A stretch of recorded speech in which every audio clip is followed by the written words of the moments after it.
Morning guys, स्वागत है आपका आपके अपने चैनल बालाजी स्टडी क्लासेस से। मैं विष्णु श्रीवास्तव स्वागत करता हूँ। दोस्तों, हम लोगों ने धातु और धातु के बारे में पढ़ा। आज हम लोगों का टॉपिक है मेटलर्जी यानी धातु कर्म की। धातु में अभी जाना कि धातु कौन सी होती हैं और धातुएं कौन सी होती हैं, उपधातु क्या होता है, मिश्र धातु क्या होता है और मिश्र धातु के संगठन के बारे में जाना और इसके उपयोग पढ़े। तो काफी अच्छा चैप्टर था, मजा आया पढ़ने में। आज का हम लोगों का टॉपिक है मेटलर्जी यानी धातु कर्म। धातु कर्म क्या होता है मैंने लिख दिया आप लोगों को पेन डाउन करने के लिए। तो वास्तव में प्रकृति में धातुएं दो रूपों में पाई जाती हैं।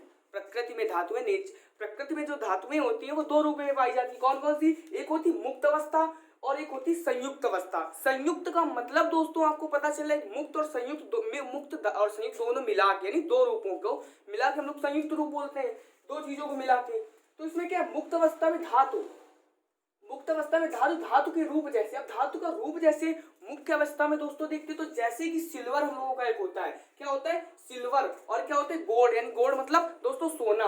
तो देखते हैं जैसे एयू इसे हम लोग बोलते हैं क्या? गोल्ड दोस्तों, गोल्ड। और दोस्तों बात आती है एयू होता क्या है। ग्रीक भाषा में एयू को बोलते हैं ओरम। क्या बोलते हैं? इसका प्रतीक जो होता है ग्रीक भाषा में वो होता है ओरम। ठीक है ना, याद रखिएगा एयू का मतलब ओरम होता है। जैसे सिल्वर का एजी का मतलब अर्जेंटाइट होता है ना, एजी में सिल्वर का प्रतीक होता है। और दोस्तों दूसरा क्या है? संयुक्त अवस्था। तो संयुक्त अवस्था में क्या होता है, इसमें धातु यौगिक जैसे क्लोराइड सल्फाइड, इसमें धातु यौगिक होते हैं। जैसे कि क्लोराइड हो गया आपका, सल्फाइड हो गया, सल्फेट हो गया, कार्बोनेट आदि के रूप में अधिकांश धातुएं सक्रिय होने के कारण, मतलब सक्रिय का मतलब सक्रिय होने के कारण संयुक्त अवस्था में पाए जाते हैं। सक्रिय होने का मतलब चलाऊ एक प्रकार से बोल सकते हैं। सक्रिय होने के कारण कुछ धातु जैसे, अब कौन कौन सी धातु है सक्रिय, कौन कौन सी धातु होती है दोस्तों? सक्रिय आपकी धातु होती है एयू और आपका एजी हो गया, जैसे कॉपर हो गया दोस्तों, वह एक आयरन होती है यफी। अब दोस्तों एजी क्या होता है आपका? जो एजी होता है वो होता है सिल्वर यानी अर्जेंटाइड। और दोस्तों कॉपर होता है, ये सीयू का प्रतीक होता है। और यफी क्या होता है दोस्तों? आयरन होता है। ठीक है ना, एजी क्या होता है? अर्जेंटाइड होता है। मुक्त अवस्था में कौन सी पाई जाती है? जो आपकी मैंने बताया था एयू गोल्ड। और संयुक्त अवस्था में कौन सी पाई जाती है? इसमें धातु यौगिक जैसे chloride sulphide sulphate carbonate acid आदि के रूप में अधिकांश धातु सक्रिय होने के कारण मुक्त अवस्था में पाई जाती है अधिकार है। और मुक्त और संयुक्त ये जो धातुएं हैं दोस्तों, मुक्त और संयुक्त दोनों रूप में मिलते हैं। आप लोग को लिख लीजिएगा कि जो ये मैंने आपको धातुएं बताई हैं ये मुक्त और संयुक्त दोनों रूप में मिलती हैं। मुक्त और संयुक्त रूप में दोनों। अब हम लोगों ने जाना कि धातु में क्या होता है और अधातु मतलब मुक्त अवस्था और संयुक्त अवस्था के बारे में जाना। अब देखते हैं कि खनिज मिनरल्स क्या होते हैं दोस्तों। तो पृथ्वी में धातु और उनके यौगिक, पृथ्वी में जो धातुएं पाई जाती है और उनके यौगिक जो होते हैं वे जिस रूप में प्राप्त होते हैं उन्हें हमें क्या बोलते हैं? खनिज। अब एक बात बताओ, कोई भी धातु प्राप्त होगी हम लोगों के पास कैसे पहुंचेगी? जब तक उसका औद्योगिक निर्माण ना हो जाएगा। जब उसमें औद्योगिक निर्माण हो जाएगा तभी तो शुद्ध होगी ना। तो जो धातुएं लिखा है वही लिखा है कि पृथ्वी में धातु और उनके यौगिक जिस भी रूप में पाए जाते हैं उसे हम लोग खनिज बोलते हैं। उसे अभी धातु नहीं बोलेंगे, उसे खनिज बोलेंगे। उसमें क्या होते हैं कि मिट्टी के कण भी लगे होंगे, रेत लगी होगी, बालू के कंकड़, कई सारे अपद्रव्य पदार्थ लगे हुए होते हैं। जिन्हें उन अपद्रव्य पदार्थ की बात आती है तो उन अपद्रव्य पदार्थ को दोस्तों हम लोग क्या बोलते हैं? मैट्रिक्स यानी अधात्री और जिसे गैंग बोलते हैं। क्या बोलते हैं? मैट्रिक्स, अधात्री और गैंग बोलते हैं। तो मैंने आपको बताया कि जिस भी रूप में प्राप्त होंगी तो मतलब क्या होगा कि धातु प्राप्त हुई। अब उसका जब औद्योगिक निर्माण, कई सारे औद्योगिक निर्माण के लिए राजस्थान में जाओ, सीसा जस्ता और कोलार हट्टी की खाने, बहुत सारी ऐसे खाने जहाँ का औद्योगिक निर्माण होता है। ठीक है ना, तो वही मैंने खनिज में लिखा है कि पृथ्वी में धातु था उनके यौगिक जिस रूप में प्राप्त होते हैं उन्हें खनिज कहते हैं। अब क्या लिखा कि जिनमें प्रायः मिट्टी के कण और कंकड़ पत्थर रेत आदि अपद्रव्य मिले रहते हैं जिन्हें गैंग या अधात्री या मैट्रिक्स कहते हैं। अब दोस्तों पूछ देता है आपसे कि गैंग मतलब कि गैंग किस में प्राप्त होता है? गैंग सिंपल सी बात खनिज में होता है। क्वेश्चन आपसे पूछेगा कि एयू है, मतलब क्वेश्चन आपको ऑब्जेक्टिव में बनाएगा आपसे कि एयू है मुक्त अवस्था, संयुक्त अवस्था किस अवस्था में पाए जाते? दोस्तों आपको मुक्त अवस्था में। सीयू है यानी कॉपर है संयुक्त अवस्था और तथा मुक्त अवस्था दोनों में। ऑप्शन देगा संयुक्त अवस्था है मुक्त अवस्था में या संयुक्त अवस्था या मुक्त अवस्था में। तो आपको क्या करना है? संयुक्त और मुक्त अवस्था दोनों में। और खनिज की डिफिनीशन पूछ देता है, खनिज और रस की डिफिनीशन साथ में पूछता है।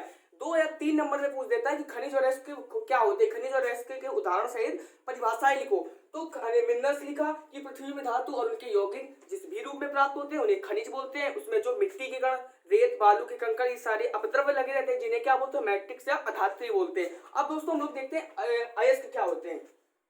अब दोस्तों सॉरी, अयस्क देखते हैं, अयस्क क्या होता है। जैसे खनिज पता चला कि खनिज क्या होता है, अब अयस्क देखते हैं। अयस्क धातु के वे खनिज हैं, अयस्क धातु के वे खनिज है जिसमें धातुओं को सुगमता से व कम खर्च में प्राप्त किया जाता है। बात को समझिएगा, अयस्क जो है धातुओं के वे खनिज हैं जिनको सुगमता से व कम खर्च में प्राप्त किया जा सकता है। क्या बोलते हैं, अयस्क बोलते हैं उन्हें। तो लिखेंगे कैसे हम लोग कि अयस्क क्या है, अयस्क धातु के वे खनिज है जिनमें अयस्क धातु के वे खनिज हैं जिनमें धातु, अब क्या है, अयस्क धातु के वे खनिज हैं जिनमें धातु क्या होता है, सुगमता से सस्ते व शुद्ध रूप में प्राप्त किया जाता है। जिनमें धातु सस्ते या सुगमता, कुछ भी लिख लो, सस्ते व सुगमता से शुद्ध रूप में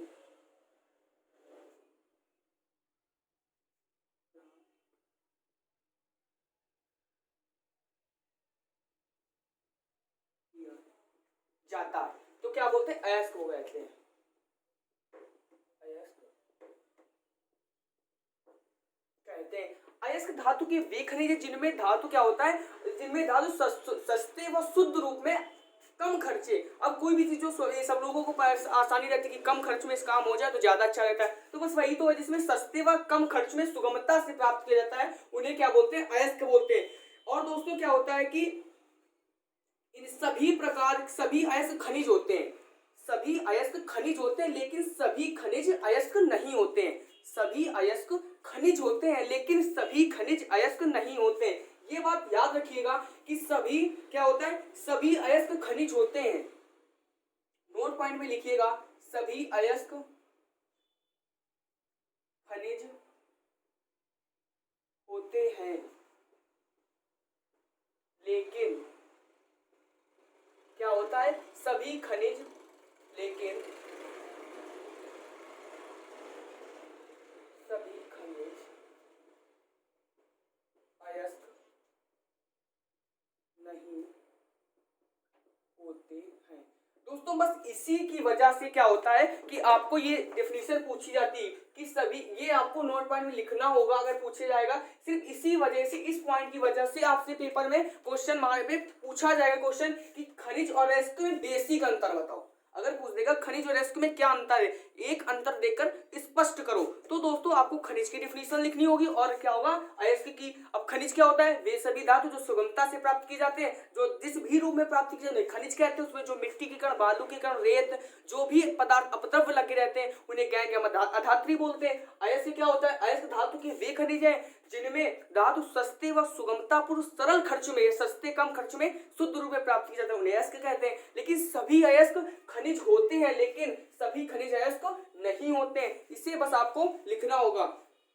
और दोस्तों टाइप्स ऑफ देखते हैं, टाइप्स ऑफ ऑरियल्स यानी अयस्क के प्रकार, अयस्क के प्रकार। अब दोस्तों अयस्क कितने प्रकार के होते हैं, इसे बोलते हैं ऑरियल्स, ठीक है ना। अयस्क के प्रकार की, अयस्क कितने प्रकार के होते हैं। अब दोस्तों सबसे पहले देखते हैं ऑक्साइड अयस्क, क्या बोलते हैं, ऑक्साइड अयस्क देखते हैं सबसे पहले। ऑक्साइड, इसे साफ कर देते हैं। ऑक्साइड अयस्क मतलब जिनमें धातु ऑक्साइड के रूप में प्राप्त होते हैं उन्हें क्या बोलते हैं, ऑक्साइड अयस्क बोलते हैं। पूछ देता है कि, इधर ऊपर लिखेंगे, पूछ देता है कि ऑक्साइड अयस्क मतलब अयस्क का ऑक्साइड क्या होता है, तो देखेंगे ऑक्साइड अयस्क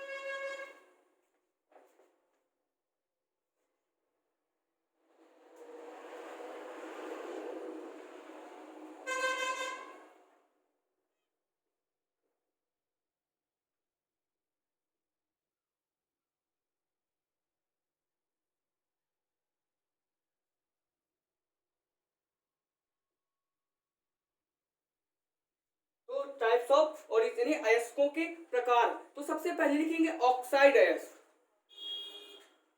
क्या लिखेंगे? ऑक्साइड अयस्क। अब दोस्तों ऑक्साइड अयस्क क्या होता है? तो ऑक्साइड अयस्क में इनमें धातु अपने ऑक्साइडों के रूप में प्राप्त होती है। इनमें धातु लिखेंगे, इनमें धातु अपने ऑक्साइड के रूप में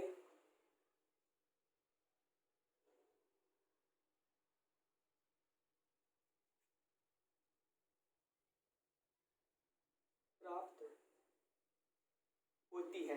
अब क्या होता है? इनमें धातु अपने ऑक्साइड के रूप में प्राप्त होती हैं। तो इनमें धातु अपने ऑक्साइड के रूप में प्राप्त होती है। अयस्क क्या बोलते हैं? ऑक्साइड अयस्क कहलाते हैं। जैसे दोस्तों सबसे अच्छा है बॉक्साइड। बॉक्साइड का क्या फार्मूला होता है? बॉक्साइड दोस्तों देखते हैं, बॉक्साइड, ठीक है ना। बॉक्साइड जैसे सबसे पहला है, इसका हम लोगों ने लिखा बॉक्साइड। दोस्तों बॉक्साइड का फार्मूला क्या होता है? Al2O3 into 2S2O। बॉक्साइड दोस्तों, बॉक्साइड का फार्मूला क्या होता है? Al2O3 into 2S2O, ठीक है ना। बॉक्साइड, ऑक्साइड एस्ट में पहला एस्ट लिखा बॉक्साइड। दूसरा होता है कोरंडम दोस्तों। क्या होता है आपका? कोरंडम। अब कोरंडम का फार्मूला क्या होता है दोस्तों? एल्यूमिना का जो फार्मूला था Al2O3। ऐसे आप लोग याद करिएगा, देखना बॉक्साइड का Al2O3 तो 2S2O हुआ, तो कोरंडम का क्या हुआ? Al2O3 हुआ, यानी इसको एल्यूमिना भी बोलते हैं। और दोस्तों होता है क्यूप्राइट, तीसरा होता है हम लोगों का क्यूप्राइट। अब क्यूप्राइट का फार्मूला क्या होता है? सबको पता है Cu2O। क्यूप्राइट का फार्मूला क्या होता है? Cu2O होता है। इसे ऐसे लिख देते हैं, समझ में आ जाएगा।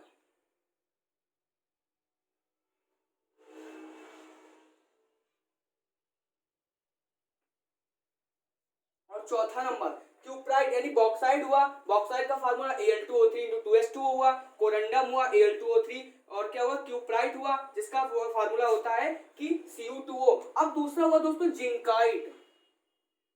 जिंकाइट, अब दोस्तों जिंकाइट का फार्मूला होता है आपका ZnO। जिंकाइट का क्या फार्मूला होता है? ZnO।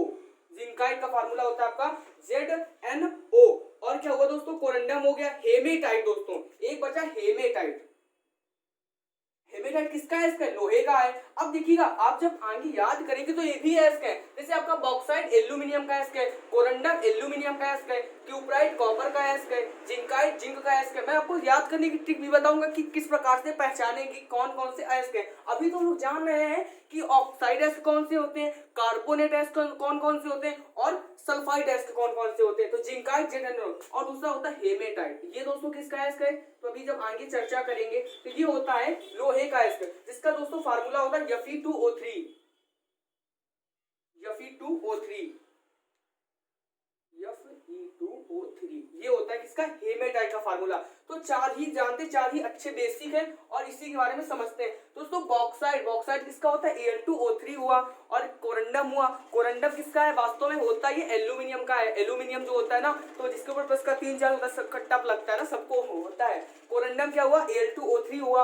और इसके बाद हेमेटाइट, हेमेटाइट का Fe2O3 हुआ। जिंकाइट हुआ, जिंकाइट का जो फार्मूला होता है ZnO होता है। और क्यूप्राइट हुआ, प्यारा सा कॉपर का, क्योंकि बहुत ज्यादा पूछता है कॉपराइट। और जिंकाइट जो होता है, जो जिंक का निष्कर्षण होता है जिंकाइट से होता है। हेमेटाइट का प्यारा सा एस्क है Fe2। हेमेटाइट के भी और से होते हैं, हेमेटाइट हो गया, सिडेराइट हो गया। इसके जिंकाइट के कॉपर ग्लांस, सॉरी क्यूप्राइट का जैसे कॉपर के होते हैं, कॉपर ग्लांस होते हैं, कॉपर पायराइट होता है, क्यूप्राइट होता है। और जिंकाइट का जिंक ग्लांस, मतलब जिंकाइट का क्या होता है? ZnO।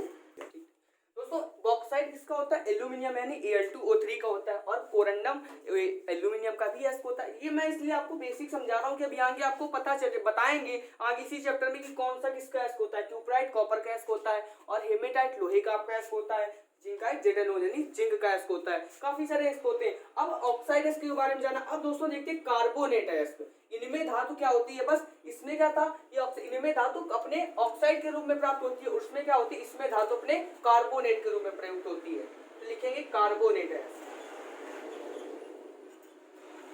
कार्बोनेट अयस्क लिखते हैं सबसे पहले, कार्बोनेट अयस्क। कार्बोनेट अयस्क, कार्बोनेट अब दोस्तों कार्बोनेट एसिड में क्या होता है, इनमें धातु अपने कार्बोनेटों के रूप में पाई जाती है। इनमें धातु अपने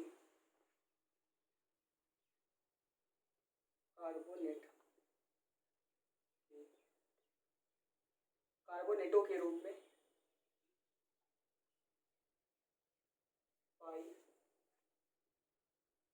है। जैसे कि सबसे अच्छा इसका एग्जांपल होता है सीरूराइट, एक फार्मूला होता है सीरूराइट, उसमें धातु अपने कार्बोनेट एस के, इसमें देख के कार्बोनेट के एस के में हम लोग देखेंगे। सबसे पहला इसका होता है दोस्तों कि क्या होता है कि कार्बन कैलाइमन, एक होता है कैलाइमन, ऐसे करेंगे कैलाइमन, एक एस होता है कैलाइमन, जिसका फार्मूला दोस्तों होता है ZnCO3, कैलाइमन का ZnCO3। अब दोस्तों कैलाइमन आया तो Zn आया, यानी जिंक का एस्क हुआ, किसका एस्क हुआ, जिंक का एस्क हुआ। अब सेकेंड कैलाइमन हुआ, अब कैलाइमन का दोस्तों आता है कि सीरूराइट, एक होता है सीरूराइट, सीरूराइट,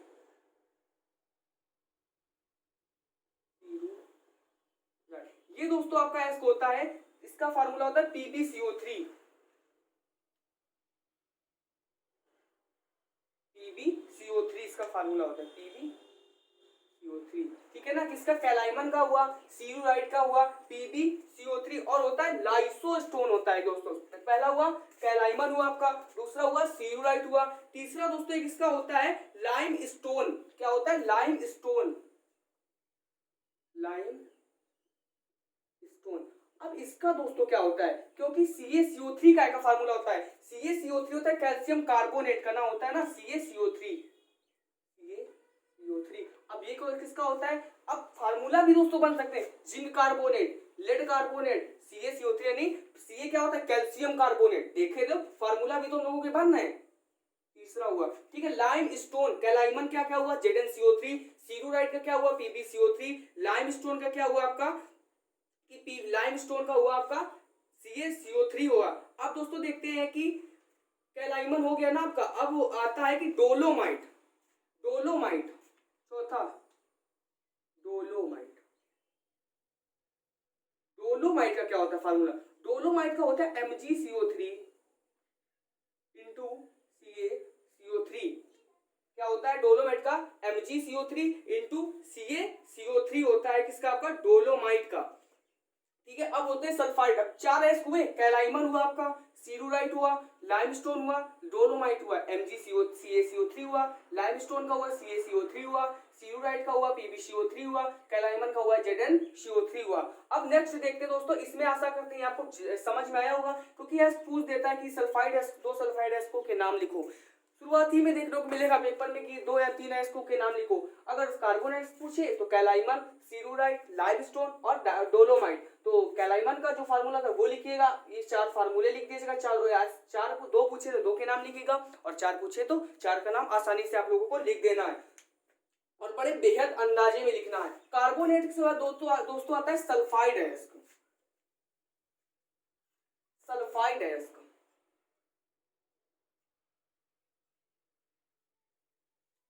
सल्फाइड एस्क, इनमें धातु अपने सल्फाइडों के रूप में पाई जाती है।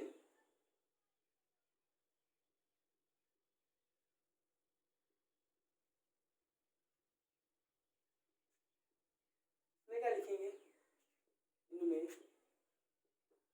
धातु अपने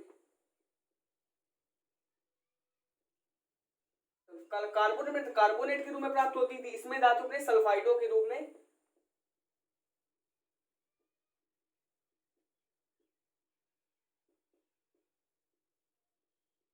पाई जाती हैं।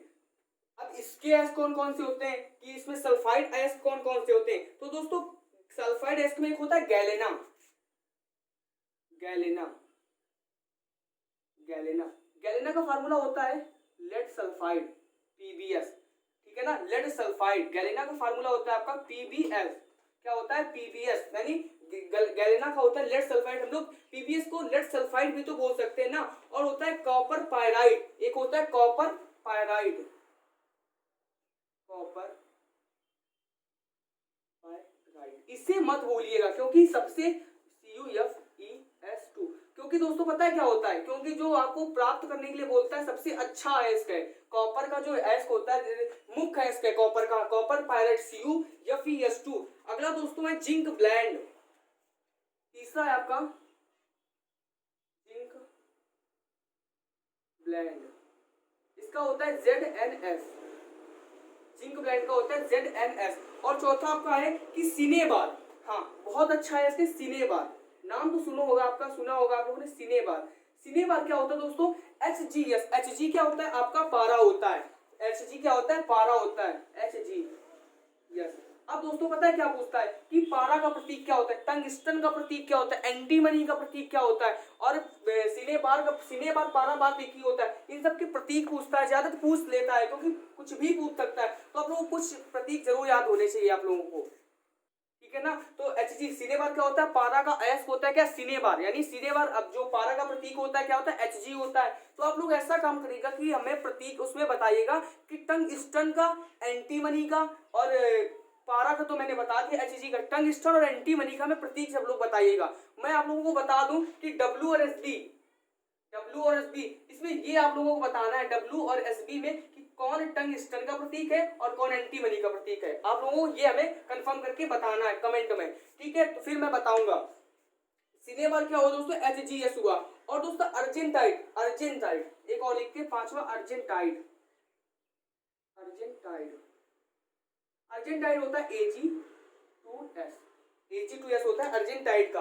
तो देखते हैं गैलेना का क्या हुआ, PbS हुआ, कॉपर पायराइड का क्या हुआ, CuFeS2 हुआ, जिंक ब्लेंड का ZnS हुआ, सिनेबार का HGS हुआ, अर्जेंटाइड का Ag2S हुआ। तो सल्फाइड अयस्कों के प्रकार के बारे में हम लोगों को जाना। अब दोस्तों अब हम लोगों का आगे टॉपिक है कि क्लोराइड अयस्क, चौथा है क्लोराइड अयस्क कौन कौन से होते हैं। क्लोराइड अयस्क 4 प्रकार के होते हैं। तो अब अगला है क्लोराइड अयस्क। क्लोराइड अयस्क में सबसे अच्छा प्यारा नाम सुना होगा हॉर्न सिल्वर का, किसने सुना है क्लोराइड अयस्क,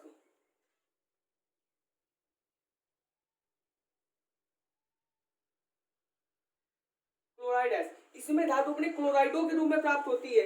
इसमें धातु क्या होगा, इसकी डेफिनेशन, इसमें धातु अपने क्लोराइडो के रूप में पाई जाती है।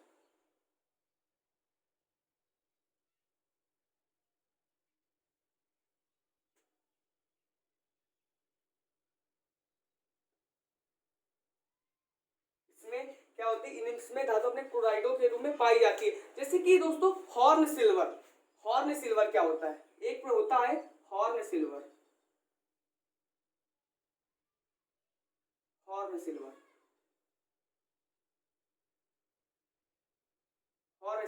इसका दोस्तों सिल्वर का प्रतीक क्या होता है, Ag होता है, और क्या होता है Cl, यानी सिल्वर का प्रतीक Ag। तो इसका फार्मूला होता है AgCl, हॉर्न सिल्वर का। इसमें सबसे अच्छा है कि एक ही याद देखते हैं हॉर्न सिल्वर, जिसका प्रतीक होता है AgCl। एक होता है कॉर्नेलाइट, जिसका प्रतीक तो होता है KgCl और MgCl2 6H2O। तो लिख लेते हैं, थोड़ा टफ है पर लिख लेते हैं, क्या है कि कॉर्नेलाइट याद नहीं करना है आप लोगों को, अगर हो जाए याद तो कर लेते हैं। इसका होता है KCl MgCl2 6H2O, ये होता है KCl MgCl2 6H2O। अब दोस्तों देखिएगा KCl क्या होता है, फार्मूला हम लोग बनाते हैं, सिल्वर क्लोराइड हो जाएगा ना, Ag सिल्वर होता है, Cl क्लोराइड, Mg K से क्या होता है पोटेशियम, C से पोटेशियम क्लोराइड हो गया, MgCl2 मैग्नीशियम क्लोराइड हो गया, 6H2 तो जल के अणु है। तो दोस्तों आज का हम लोगों का टॉपिक था अयस्कों के बारे में जानना, खनिज के बारे में जानना, और धातुएं मुक्त अवस्था में पाई जाती हैं। अब कल हम लोग क्या पढ़ेंगे कि कुछ धातुओं के प्रमुख अयस्क जानेंगे, फिर धातुकर्म आएंगे। आप लोगों का जो बेसिक चैप्टर था मेटलर्जी कि हम लोगों को कॉपर का निष्कर्षण कैसे करते हैं, अयस्क का सांद्रण कैसे करते हैं, धातु का निस्तापन कैसे करते हैं, भर्जन क्रिया पढ़ेंगे, निस्तापन क्रिया पढ़ेंगे, इसके बाद भट्टियों के बारे में जानेंगे। काफी इंटरेस्टेड है, काफी मजा आएगा। तो दोस्तों अगले टॉपिक मिलते हैं, तब के लिए बाय बाय, जय हिंद।